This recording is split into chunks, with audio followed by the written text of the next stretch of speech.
امام العابدین علیہ الصلوۃ والسلام نے جو کرم فرمایا، جو شفقت فرمائی، سرکار فرماتے ہیں آگاہ رہو ہر بندہ کی 4 آنکھیں ہیں، آگاہ رہو ہر بندہ کی 4 آنکھیں، ہر انسان کی۔ فرماتے ہیں 2 آنکھیں وہ ہیں جو ظاہری آنکھیں ہیں، جس سے وہ اپنے دین و دنیا کے امور کو دیکھتا ہے، اور باقی 2 آنکھیں ہیں اس کی باطنی آنکھیں ہیں، دل کی آنکھیں ہیں، اور وہ اپنی آخرت کے امور کو دیکھتا ہے۔ اب یہاں جو سرکار نے سب سے پہلا تو یہ احسان فرما دی، ہر انسان کی 4 آنکھیں، یہ کتنی بڑی بات فرما دی، بہت کم ہم سب کو پتہ ہے 4 آنکھیں۔ اب فرماتے ہیں جب خدا کسی بندہ کی خیر خواہی چاہتا ہے تو اس کے لیے اس کے دل کی دونوں آنکھیں کھول دیتا ہے تاکہ وہ ان آنکھوں کے ذریعے حقیقت اور آخرت کو دیکھ سکے۔ اب خدا کس کی خیر خواہی چاہتا ہے؟ ڈاکٹر اقبال کا شعر کا ایک مصرع ہے نا، خدا بندے سے خود پوچھے بتا تیری رضا کیا ہے، یہ وہ والی بات ہے، یعنی کچھ کرو گے تو کچھ ملے گا۔ ہاتھ پہ ہاتھ رکھ کے بیٹھ جاؤ اور کہو میرے اوپر عنایات خداوندی ہوں تو ممکن نہیں ہے، ہمیں عمل کرنا ہوگا۔ اسی ضمن میں سرکار فرماتے ہیں جب خدا کسی بندہ کی خیر خواہی چاہتا ہے، تو یہ بڑا ایک اہم ٹاپک تھا، اہم موضوع تھا اور اہم ترین بات تھی۔ خدا کس کی خیر خواہی چاہتے ہیں؟ جو اپنی خیر خواہی خود چاہے، جو طلبگار ہو۔ ہم خالی ہیں تو ہم کہتے بھی نہیں، ہر نماز کے سجدے کے آخر میں کہتے نہیں انا عبدک الضعیف الذلیل الحقیر؟ کیا مطلب ہے اس کا؟ زبانی کلام میں ضعیف ذلیل حقیر، یا واقعتاً حقیقتاً ہم ضعیف اور ذلیل اور حقیر ہیں؟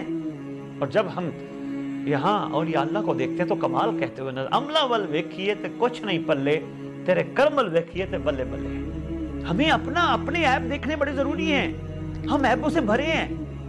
اگر ہمارے اندر عیب نہ ہو، خدا جانتا ہے، ہم جو بھی کہیں اللہ اسی وقت پورا کرنے کے لیے تیار، ہم منہ سے نکالیں اسی وقت پورا ہوتا ہے۔ ہمارے اندر عیب ہے، وہ کیوں ہے عیب؟ ہم حقیقت کی طرف غور نہیں کر رہے، ہم حقیقت کی طرف پہنچنے کی کوشش نہیں کر رہے۔ اب سرکار نے کتنی بڑی بات کی ہے، خدا بندے کی جب خیر خواہی چاہتا ہے تو اس کی دل کی 2 بند آنکھیں کھول دیتا ہے، تو اس کو آخرت نظر آتی ہے، اس کو حقیقت نظر آنا شروع ہو جاتی ہے، پھر اس کو پتہ چلتا ہے یہ تو عارضی دنیا ہے، عارضی نظام ہے، چند روزہ زندگی ہے، میں تو تھوڑے وقت کے لیے دنیا میں آیا، میرا مقصد کوئی اور ہے، میرا کوئی ٹارگٹ اور ہے، میں نے جانا کہیں اور ہے۔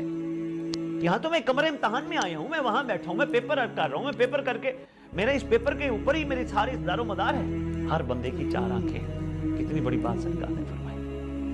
تو آئیے ہم غور کریں، کیا ہماری 4 آنکھیں کھلی ہیں؟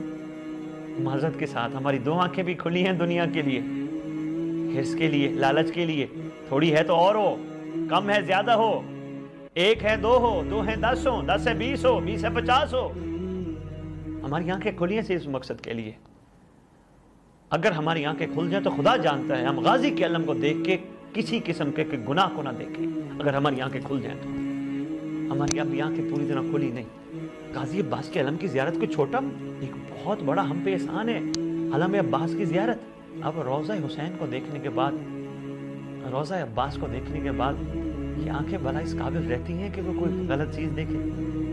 تو سرکار کیا فرماتے ہیں؟ میری جد مظلوم کی زیارت، یہ سید ساجدین علیہ السلام جن کا آج دن ہے، سرکار فرما رہے ہیں میری جد کی زیارت اس بندے کو فائدہ نہیں دے سکتی جو اپنی جملہ محبوب چیزوں سے زیادہ ہمیں محبوب نہ سمجھے۔ اب ہماری کتنی محبوب چیزیں ہیں، تو یہی تو کربلا والوں کا کمال ہے، انہوں نے اپنی محبوب ترین چیزوں میں سے سب سے زیادہ محبوب زمانے کی حجت کو بنایا، وقت کے امام کو بنایا، اور وہ کیا کمال منزل پہ پہنچے کہ ہم ان کو اپنا راستہ قرار دیتے ہیں۔ کربلا کو راستہ قرار، حق کا سیدھا راستہ، وہ میں نئی بات تو نہیں کر رہا، حق کا سیدھا راستہ، کربلا کربلا، تو پھر ان کو راستہ قرار دے کے ہم اپنی منزل پہ جانے کے لیے کربلا کو راستہ قرار دے کے اپنے سامنے رکھ کے منزل پہ جانے کی کوشش کر رہے ہیں۔ اور یہی ہے ہماری منزل کا نام، امام مہدی علیہ السلام، زمانے کا امام ہماری منزل ہے۔ Our destination is the great existence علیہ السلام۔ تو سرکار کیا فرماتے ہیں؟ سرکار فرماتے ہیں ہر انسان کو اللہ نے 4 آنکھیں دی ہیں، 2 آنکھیں کھلتی ہیں اس وقت جب خدا کسی بندے پر رحم کرتا ہے۔ رحم کب ہوتا ہے؟ یقیناً جب بندہ خود رحم طلب کر رہا ہوتا ہے۔ جب رحم طلب ہی نہ کرے اس وقت کہاں رحم ہوتا ہے؟ من طالبانی وجدنی، جس نے طلب کیا اس نے پا لیا۔ اب طلب کیا کرنا ہے یہ ہمارے اوپر